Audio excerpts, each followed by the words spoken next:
Oh my goodness, we are about to have so much fun with this review. So much material, so nostalgic, just ooh wee 90s goodness. You look real fine, let's spend some time.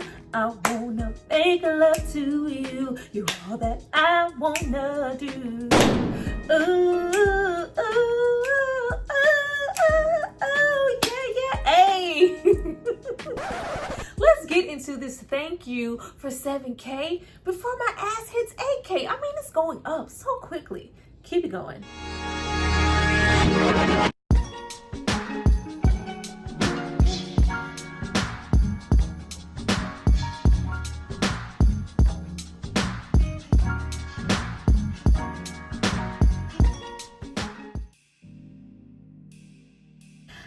Guys, welcome back to my channel. It's Tyra here with another struggle review, here to discuss Class Act. Now this movie is from 1992 and it stars the one and only Kid and Play. Now before I get into all things, work that body, work that body, Class Act. Ow! I need you guys to drop down and subscribe to my channel and like this video. I'm going to give you guys a moment to do that, and then we're going to come back and discuss. I mean, like, why not? Why not get into Class Act for 7K? What should we do for 8K? We are moving. Go back.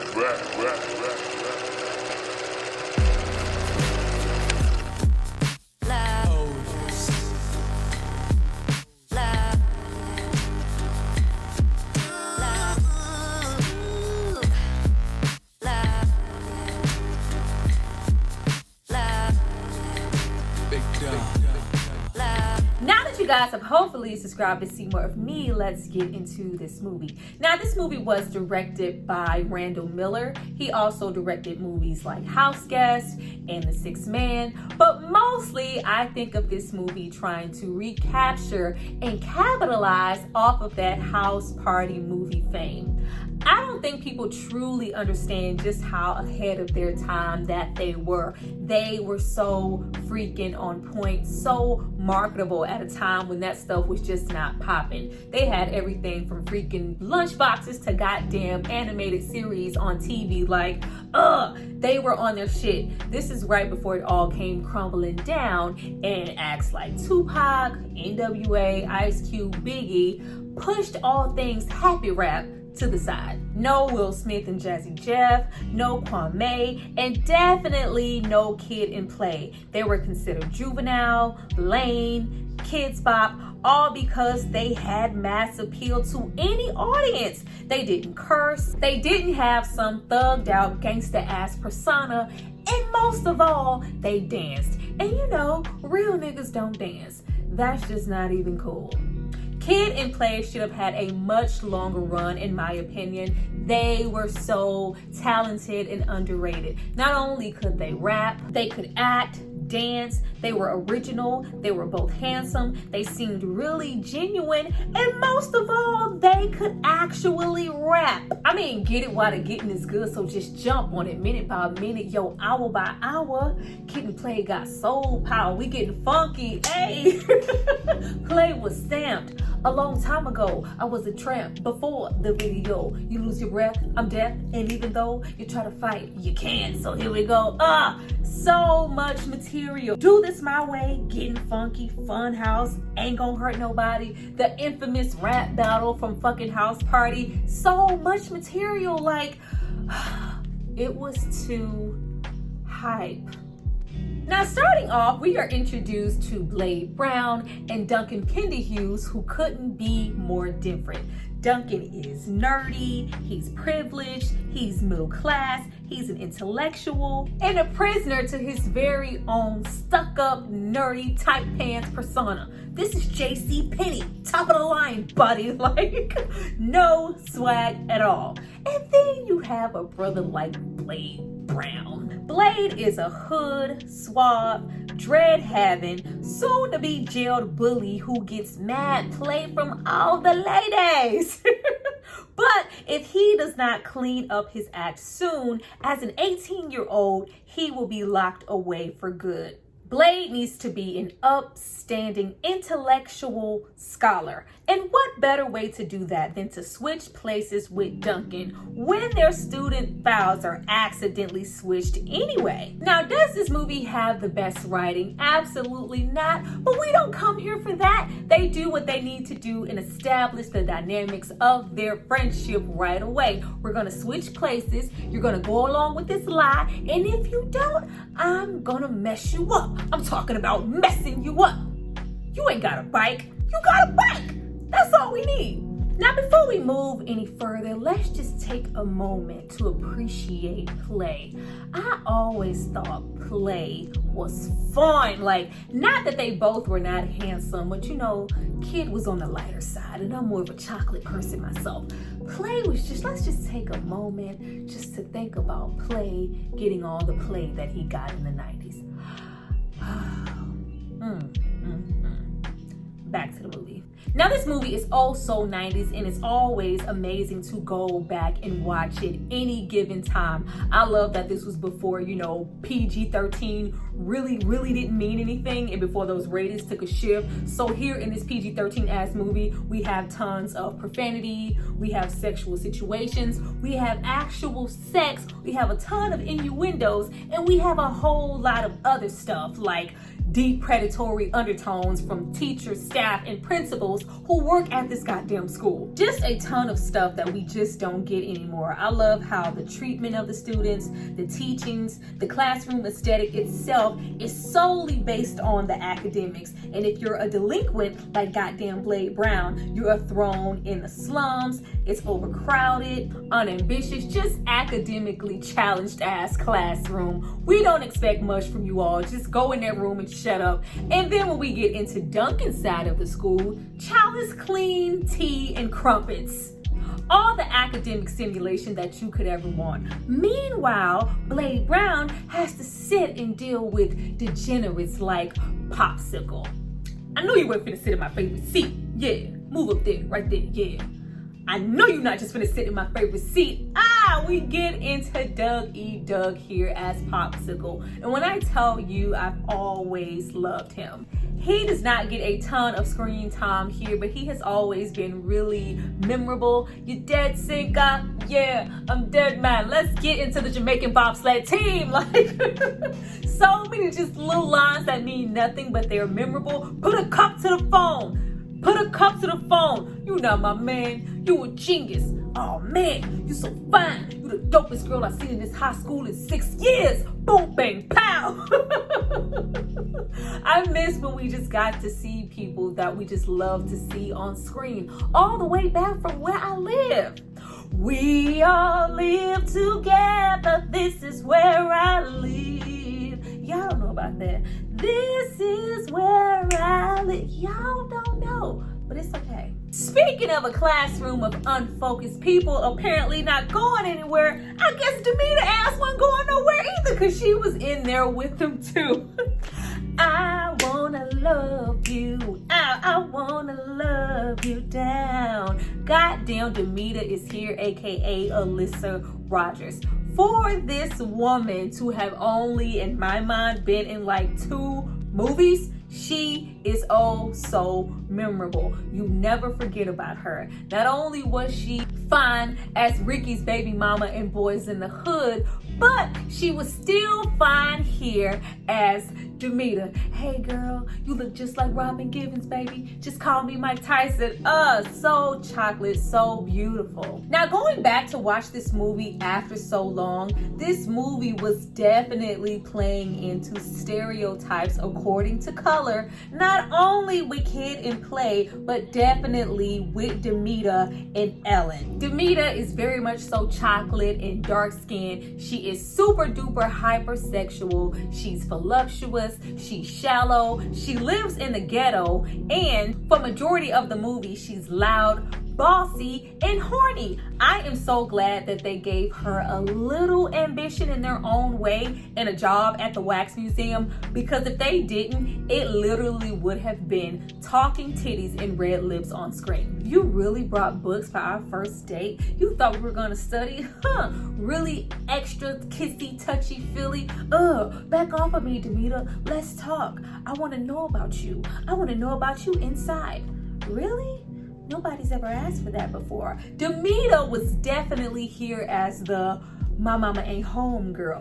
My mama ain't home, your mama ain't never home. Demeter was definitely here as the over-sexual, dark-skinned girl trying to fuck on Blade the entire movie. But when we go all the way across the tracks and we get into Ellen, aka Karen Parson, aka Hillary Banks, aka Daddy, I need $300, aka Let's Make Bacon, aka Forever My Lady. It's like a dream. I'm holding you close, I'm keeping you warm, 'cause this is ecstasy. Forever my lady, forever my lady. I love how in this movie we have Blade slowly start to come around to her, even though you can tell this isn't the usual girl he would go for, and he was trying to play her more to the left because she's more on the reserved intellectual side. Boy, please, y'all should have got a different actress, because Hillary Banks always been that girl. Ellen is light-skinned, shy, smart, she's driven, she's modest, virginal, not at all promiscuous, nothing like Demeter, who wasn't checking for Duncan until she thought he was Blade Brown. You know, we are looking for the boys with clout, about that life, with that good sex, bad reputations like Wedge. Hey Demeter, I thought you was gonna play with my frog. Your frog ain't jumping in my direction. Now, Wedge is here as that big, buff, tough bully in school who probably should have graduated 6 damn summers ago. Ever since Duncan's arrival, his status and dominance over the entire school is slowly unraveling, and he begins to take ass whooping after ass whooping after ass whooping in the movie. Like, he eventually looks like a fucking frog. More comedy in the movie. Now, how old were you when you realized that Wedge was Ronnie, aka Maya Wilkes' cousin from Girlfriends, aka Joseph from fucking Waiting to Exhale? Gal, guess what? John left Gertie. One, and for a white girl. For a white girl, child, please. I saw her the other day at the Circle K and her hair was a mess. Honey, she had a funky old bathrobe on. Her hair was in curlers. I had to take my girlfriend home. Yes, all the same person. Unlike in those movies, here he is a tough guy, dookie rope chain wearing, buff dude who gets his ass whooped every 2 seconds. Whose ever bright idea it was to put a bag over his head and fuck him up, genius. It was like 9 or 10 of them, man. It was a lot of them, man. Like, Blade Brown, your ass is mine. Awesome, I love it. The movie is just full of so much character. The fashion statements for that time, the music in the movie, the soundtrack was popping from front to back. Small stuff like Blade Brown never actually saying Pender Hughes, get out of my face, Pender Piss, saying everything. Even fucking Blade Brown's hydraulic ass car running around every 2 seconds on hydraulics playing Cars Right By with the booming systems. Yes. Hey, you know it's funky, cause you heard it from hearsay. A jam you be loving, don't be getting no airplay. I need it around the way, girl. That's the one for me. She's the only girl. I need it around the way, girl. Hey, I want a girl with extensions in the hair, bell boom earrings, at least 2 pair. Back to the movie. Now, the rest of the supporting cast isn't anything to laugh at either. They did not really get any screen time and they were quite underdeveloped. But we do have Anthony here from Designing Women, and we even have Loretta Devine here doing what she does best, playing somebody's mama. Now, neither one of them are utilized in any way. The both of them are here just as parents. Loretta Devine is, you know, kind of that hood mom. She is sick of Blade's stuff. Like, I want you to clean up your act and be be a good son, and she is looking forward to the aspect of him being that. Now, Duncan Pennyhue's parents, on the other hand, are very much so not only uptight, but they have this whole storyline of maybe thinking that Duncan might be gay because he is spending so much time with Blade. We even have Martin alumni here who are also underutilized. We have Bruh Man upstairs, Fifth Flow just here as the enforcer, whooping ass, taking care of Blade Brown every time the bully decides to roll up. And then we also have Mink here, aka Tommy, aka yeah, I got the draws, dog, here as Mink, aka just here to slap goddamn Wedge upside the head. I really do think if the writing was better for this film and everybody was utilized as a collective with the heavy hitters that they did have here, this film maybe would have equally rivaled House Party. But that is okay. We are gonna keep coming back for shit like You Want a Jingle, Baby? Blade doing nostalgic stuff like giving Duncan some swag, teaching him how to dress, all that good attire, all the good music, him teaching him how to dance to It's a Shame, the way you mess around with my heart, getting to that Moni love. Everything is such a vibe. You won't belong to me, I let you down. I walked around and see a night skylight. Hey, everybody, everybody, everybody, everybody. Dun, dun. Oh, hey, the house music was in effect. You better sing that shit, Martha Wash, because it damn sure was not Black Box. Oh, the vibe, the lingo, the scene, the clothes. This movie reminds you of culture. It reminds you of a time missed and gone. Even just simple stuff like Blade trying to get Duncan hip with the lingo. You don't kick some butt. You be kicking some ass. You don't hit on a girl. You be hitting on a bitch. You know, hype, dope, living large, stupid, in the mix. We used to have our own thing, a language. It used to be so personal. Stuff used to be black as fuck and it was ours. Not like everything is now. It's all out for the masses. It's duplicated, gentrified, and stomped on. Are you deaf? Yeah, I'm deaf. You're deaf. Man, I'm the deafest brother on this block. I think Blade Brown is the biggest asshole on the planet. Slap! Classic stuff. Now, even though the movie a lot of the time can be one note and have one-dimensional characters, it is very clear in its message, and it has one. There was never any need to switch between them. They each had what they needed to succeed. It was there all along. Duncan was already strong and athletic, and Blade was already smart and really technical in his own way. Not only that, but we also get a ton of positive messages in this movie that people do not do anymore. You know, the whole PSA vibe. We get that just say no vibe, say no to drugs, anti-drug rallies in this movie, which is still awesome. We also get a big dose of safe sex. There is a ton of talk about condom use. We even have physical characters handing actual condoms to their partner to use. We would never see that shit now. And we even get a kid and play ass rap when I got my mind made up. We're always gonna get that. It is such a good time. We even have a brief 5 minutes to solidify this movie as 90s territory when we get a cameo from goddamn Pauly Shore. Y'all remember in the 90s when Pauly Shore was in everything, playing the exact same character, the Weezer. Pauly Shore, rap battles, anti-drug talk. It don't get no more 90s than that. Now, we end off this movie very 90s style. Duncan is kidnapped by Mink as Blade because he is promoting anti-drugs at school. You would never see that shit today. With all of us ending up in a game of hide and seek, cat and mouse in the goddamn wax museum where everybody has just found out that these guys actually have switched places this entire time. We literally end off with a gumbo pot of everything from comedy to action. Hey, look, man, it's Chuck Willery. Hey, look, man, it's Willie Nelson. Slap, it's goddamn Connor Sanders. I got photographic memory.